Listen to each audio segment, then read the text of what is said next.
Nous possédons tous un certain pouvoir d'attraction, c'est-à-dire la faculté de capter l'autre et de le garder sous notre coupe. Mais rares, très rares, sont les personnes conscientes de ce potentiel.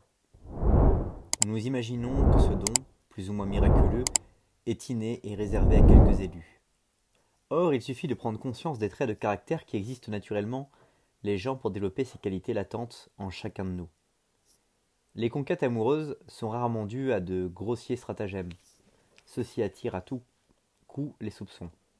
Elles tiennent au caractère du séducteur lui-même, à sa capacité de fasciner, d'attirer et de susciter chez l'autre des émotions incontrôlables. Hypnotisée, la proie ne s'aperçoit pas de la manipulation dont elle est l'objet. C'est alors un jeu d'enfant que de la faire sortir du droit chemin et de la conquérir, de la séduire. Il existe, en tout et pour tout, 9 profils de séducteurs. À chacun son trait de caractère particulier, profondément raciné, est la clé de son charme.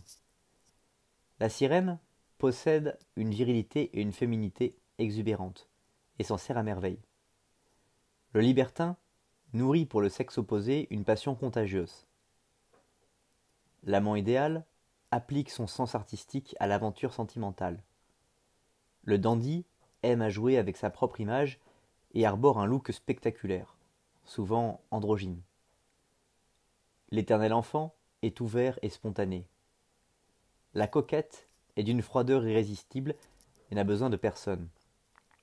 Le charmeur veut plaire et sait comment s'y prendre. Il est la coqueluche de toutes les soirées.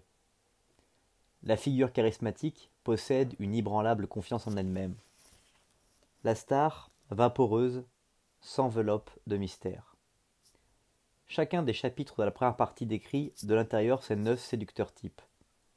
L'un de ces chapitres, ou plusieurs, vous rappellera quelqu'un, vous-même.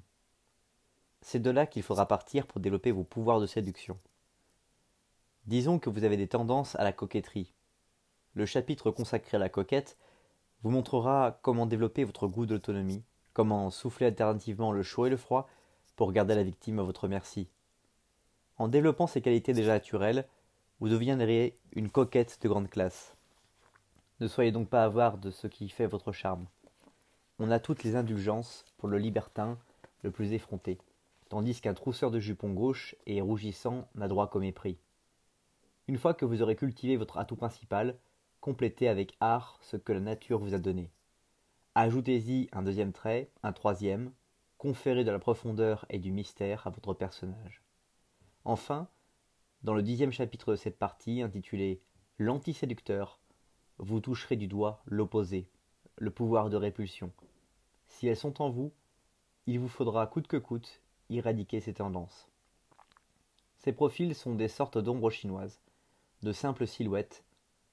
C'est en franchissant les contours d'une de ces silhouettes, en habitant sa forme, que vous vous bâtirez une personnalité de séducteur ou de séductrice, et celle-ci vous donnera accès à un pouvoir illimité.